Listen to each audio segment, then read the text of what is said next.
Hello and welcome to Miniature Adventures. I'm Big Lee, and this week I want to ask, who gets your miniatures collection after you're gone? So this week I want to talk about something that is often overlooked in the world of wargaming, yet it's something every one of us has to confront sooner or later, and that is what happens to our collection when we're finally gone. This is a topic that has come up time and again on the channel. I have spoken to it about it before, but I had a message from subscriber Jeffrey Smith, who reached out to me after helping a family member sort through the collection of one of his oldest friends who'd passed away. Now, this friend had over 1,000 model kits meticulously collected over decades, and the task of sorting, valuing and finding a home for each piece turned out to be a gargantuan undertaking. Now, watching this process unfold made Jeffrey, and through his story me, realise just how similar our situations can be. We accumulate these collections not just for the pleasure of painting and gaming, but because they're tangible representations of years of passion, research, creativity and, let's be honest about it, love. And yet when we're gone, those very things that we've cherished so deeply can suddenly become a real burden for those of our family that are left behind, especially if they don't share the same hobby or understanding of what that collection represents. Now, before we move on, I want to very quickly give a shout out to the amazing people who make these videos possible, our channel members. If you're enjoying this content, please consider joining the team. Memberships start at just £1. Now back to today's topic. Now, I've touched on this subject several times before, but I've never had to deal with it personally. I've had friends who have, and hearing their stories has been an eye-opener, and the reality is that disposing of a large collection can be emotionally overwhelming, practically quite complicated, and sometimes financially very tricky. It forces you to think not only about the monetary value of your figures, but also about the sentimental value that cannot be measured in pounds or dollars.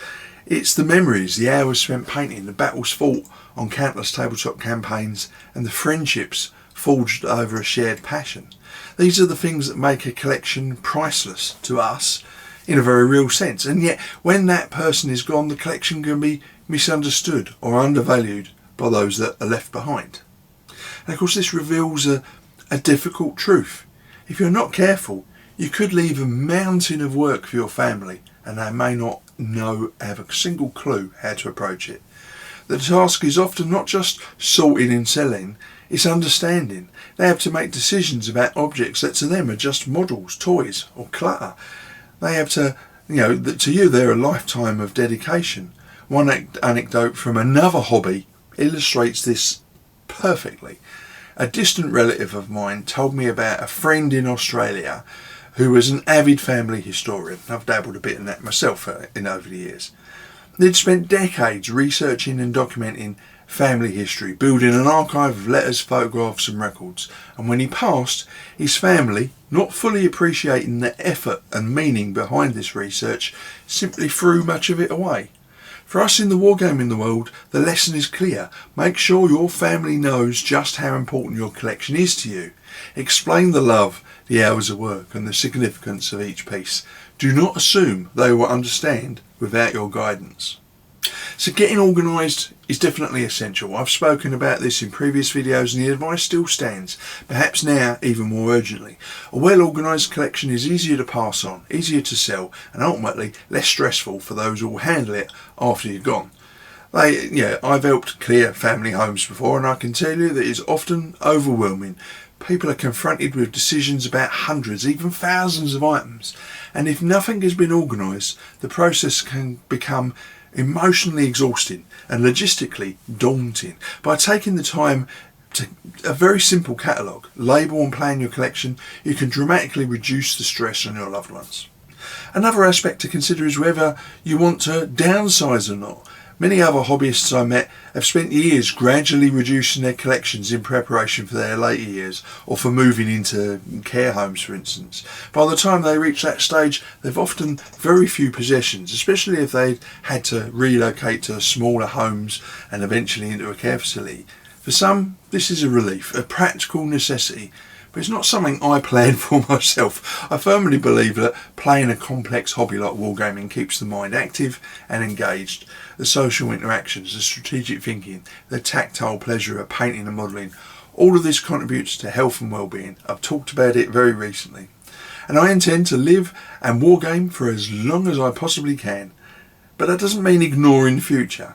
And it does mean valuing the hobby as an integral part of my life, not just a collection to be disposed of later. I think it's also essential to leave clear instructions for what should happen to your collection. Now, this might feel uncomfortable to think about, but a will is not just a legal document, it's a way of communicating your last wishes to your family. Include your collection if it has any value, whether sentimental or monetary. Identifying items that you'd would like to go to certain family members, they can keep them, or as mementos or meaningful gifts. Perhaps there are friends who would cherish and care for specific pieces, or a club where your collection could inspire and support newcomers to the hobby. Some of your more special items might even find a home in a museum dedicated to the history of wargaming. You never know. Preserving them for posterity. For the remainder, consider whether an auction or sale might benefit a charity or fund a club, ensuring that the collection continues to bring joy even after you are long gone. And of course, there's always the simple option of deciding that once you're done, the specifics do not matter. But for many of us, taking the time to think this through is an act of love towards those who will end up handling your collections and towards the hobby itself.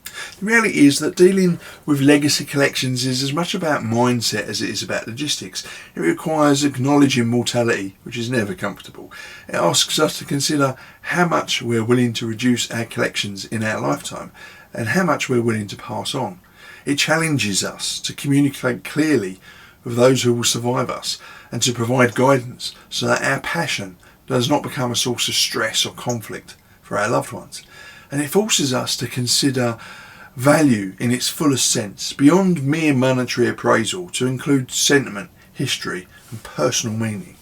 At the same time, it's important to remember that thinking about this does not mean we have to stop enjoying the hobby. Wargaming is, at its core, about engagement, creativity and community. It keeps us connected to history, to strategy, to art and to each other. Reducing, organising or planning for the eventual disposal of a collection is simply a practical reflection of that engagement. It's the responsible side of passion. It allows us to enjoy our hobby fully while ensuring that the legacy we leave behind is handled with care and respect. Now, one practical approach is to start small. Catalogue the most valuable or meaningful pieces first. Take photographs, note provenance and jot down personal anecdotes or reasons for their importance. This documentation will not only help your family understand the significance, but will also create a record for future hobbyists who might be interested in acquiring or studying those models. You never know. Gradually work through the collection, making decisions about what to sell, what to gift and what to preserve. This is not a one-time task, but a process, and it is perfectly acceptable to take years doing it. The key is consistency and clarity, so that when the time comes, the burden on those left behind is minimal. Also, I want to emphasise the emotional aspect. Every figure, every painted miniature represents countless hours of focused creativity and care. It's tempting to dismiss these as toys, but they are much more than that. They're stories frozen in miniature, battles immortalised on the tabletop, a record of the joy and satisfaction we derive from the hobby. Communicate this to your family, share stories about your favourite pieces, explain why certain models hold a special place in your heart, and make it clear that this is part of your life that you want them to understand. Doing so can transform the process from one obligation to one of respect, and it may even inspire family members to take an interest, however small, in your passion. I'm going to give you an example here. I have absolutely no interest in sport. I've never played, other than a bit of rugby at school, I've never played any sports, and I'm certainly not really that interested in cricket. Sorry if you're a cricket fan. But my grandfather was a cricket player. In fact, he's told me stories that I have yet to verify, that he actually played for Somerset when he was a young man back in the 1930s, I think it was.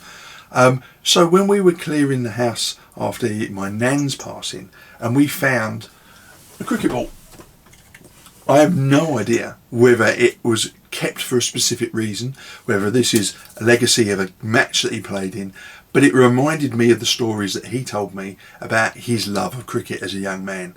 And that meant that this cricket ball that means nothing to me directly, because I'm not interested in sport, means an enormous amount because of its connection to the stories that he told. So tell your family about the stories of your miniatures, or the ones that are really important or played a special part for you, or that you painted for a special occasion, because when your family are sorting through your collection, they will come across those and they will want to keep them because they're mementos of a story that you told and something that was vitally important to you. There's also an opportunity to think about the broader community here. Clubs, charities, even museums can play a role in preserving collections, provide both education and inspiration to the next generation of wargamers. By gifting pieces thoughtfully, you can ensure that your legacy has a continuing impact, that your hard work and dedication lives on in ways that bring joy and knowledge to others. Even if only a fraction of your collection finds a new home in this way, it's far preferable to the entire collection being overlooked or discarded. Ultimately, planning for the future of a collection is not about morbid contemplation or resignation. It's an expression of care, both for your family and for the hobby. It allows us to confront our mortality with pragmatism while still celebrating the passion that defines our lives.